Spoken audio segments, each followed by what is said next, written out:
And back here on a Wednesday morning, filled with Republicans as I look around the building, with about 300 people in here this morning, and all football fans. Stan Mcdonald, probate judge. Congratulations on that position, by the way. I'm Thank you, Jimmy. Sorry I wasn't able to get to your big reception that day. I figured I'd see you in the neighborhood. That's right. Thank you, Jamie. Yeah, but you had a good crowd. Ex-Mayor Dan Williams, State House Representative Ronnie Coffman is here this morning. You are the Republican Limestone County Party Chairman, correct? That's correct. All right, y'all got a big thing coming up. Dan, you're the Master of Ceremonies. Yes, Saturday night. Afternoon. Tell us a little bit about it. Gloria's been talking about it all week. It's a fundraising situation for the local Republican Party, but it's a free event. We're inviting everybody. We've sent out, 2,500 invitations. Everybody's welcome to come to the Limestone County Event Center on Pryor Street and the railroad track where the Veterans Museum is, and we're just looking forward to having a big time. Lieutenant Governor Kay Ivey will be our special guest. And are y'all accepting donations that day? Certainly, we're accepting donations, but that's not a prerequisite. You know, you can come and see if you want to do a donation. All right. We're looking for people who are interested in making things better for us in our government. And Ronnie, you being the chairman, is everybody in Limestone County now basically turned Republican? It looks that way, and we're hoping that all of them will turn Republican. And I'll tell this, we've come a long way in Limestone County. Back in 1986, from what I remember, there was 99 Republicans that voted in the Republican primary. So that's how far 99. 99. And nowadays that has certainly flip-flopped. That's flip-flop. And speaking of that, Stan, you're the first Republican ever to hold the office of probate judge, right? That's right. That's what I understand. Yeah, now you were appointed that by Governor Bentley. You got to run for re-election. That's right. The election will be next year, and if there's primary opposition, that will be on March 13th, and of course the general election next year will be on November 9th, something like that. Now you are probably about as big a Republican as you are an Auburn fan. Well, I am both. No question about that. You know, I've talked about that. But that's an interesting comment, Ronnie, that you made. Dan, how do you feel about that? I mean, because you were mayor for all these years, and you didn't have an affiliation, really. I didn't. You know, when you're mayor, that's a nonpartisan situation, and you know, I stayed out of the partisan politics, and I would go to events sponsored by the Democrats and by the Republicans. So, as a result, when I ran for office, both sides were surprised. You know, everybody thought I was the other. But I've always had very conservative leanings, and I think that's very indicative of the way Limestone County has turned out. In my lifetime, we went from no Republican Party whatsoever to most people, I think, who are Republicans now feel like that over the period of time, especially the National Democratic Party left them. It wasn't an issue of just leaving the party. Their beliefs and their doctrines and everything just changed, and so people didn't change with it. People go back to the basics that they've always had. And Stan, that's a good answer, Dan, about everything. Now, is the Democratic Party basically in Limestone County, is it still alive in your opinion? Or is it going to be able to survive? It's severely crippled and wounded, and you know, we're glad of it. Yeah. So it's just you know, the growth has been with the Republican Party just because of, like Dan said. You know, I tell people just about everybody in Limestone County who's a Republican is probably a party switcher. Now there's a few that maybe were born into the Republican Party, I'd say, but we welcome the party switchers for the very reason that Dan laid out there. So, and Ronald Reagan himself was a party switcher. So.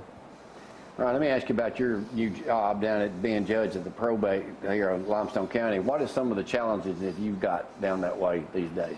Well, I mean, you have to, everything that comes your way, you have to look at it fair-minded and, of course, make sure everything's done right according to the law. And we handle certain things that really have to deal with family matters at times, things that are pretty, you know, sacred to people in terms of property distribution when they die, or, you know, there's commitments and things like that. So you just have to be judicial-minded, have a temperament which deals with people very fairly, even-handedly, according to the law.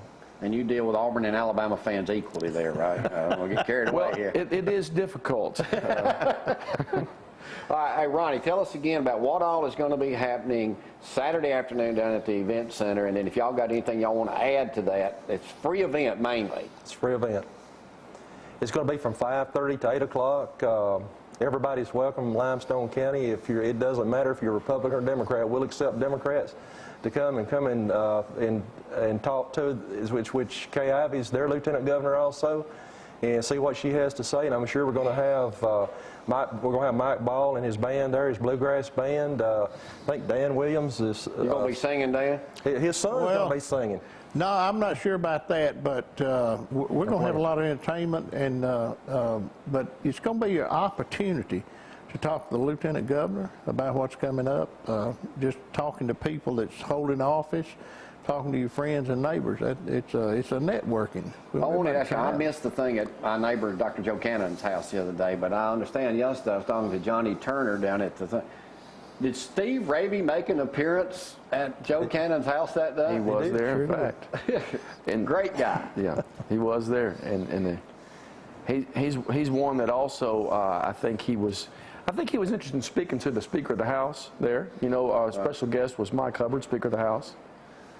And all right, Dan, one other quick question here about this immigration law thing. Y'all have any ill feelings toward what you did, or I know you've heard a bunch of complaints from people. Well, I'm going to tell you what, I saw the group that's involved in the lawsuits against the immigration law, and when I saw the list of people who are opposing, I knew I had voted right on that.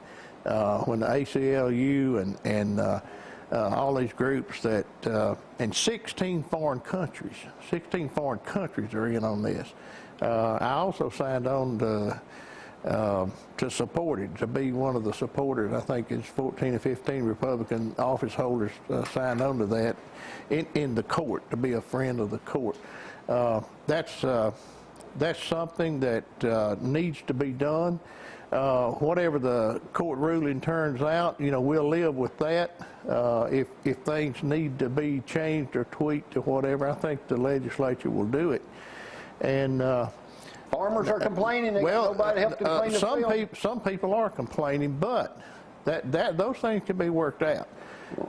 Where things are done in a legal, a better manner, it's going to be fair to everyone. But I found that during the campaign, that was probably the number one or number two issue that was on everyone's mind. Right. I got a couple quick questions for you guys. All you Republicans, including the Rex, and y'all had nothing to do with the billboard at Capshaw, right? Come on, Stan. Huh? Y'all not going to take credit for it, are you? No, I'm not going to take credit for it. One last question for you. Pat Dye, being your daddy-in-law, Auburn is not getting a lot of favorable publicity this year for their scheduling. I mean, what they're going to do. Where do you predict Auburn will be? Y'all won it all last year. Made me cry, but yeah, where do you think Auburn's going to be? It looks pretty tough, but we have a great coaching staff. I would say that we'll win still. And you look at the schedule, it's hard to figure it out how you're going to do it. But I'd say we'll win at least 8 games. All right. Hold you to that. Thank you guys for coming up. We'll be talking more about y'all being there Saturday afternoon. Got to take a break on a Wednesday. Coming back with Johnny Lee Dees in just a moment. We'll try to get one more out of Nita if I got time. Anyway, y'all hang on. All right, get on.